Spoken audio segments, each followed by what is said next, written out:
salad mo dito. Hindi, sa munggo lang, sa munggo. Nilaglag ko, sayang. Oo. Munggo lang. Ano yun? Ay, may patula oh.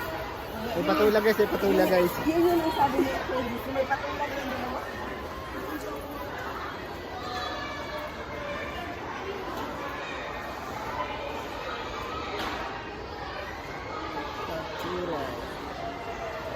Masarap to sa munggo, tsaka isalad.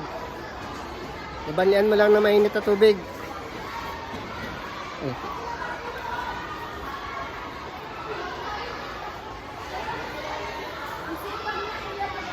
Kasi pag mamulaklak to eh.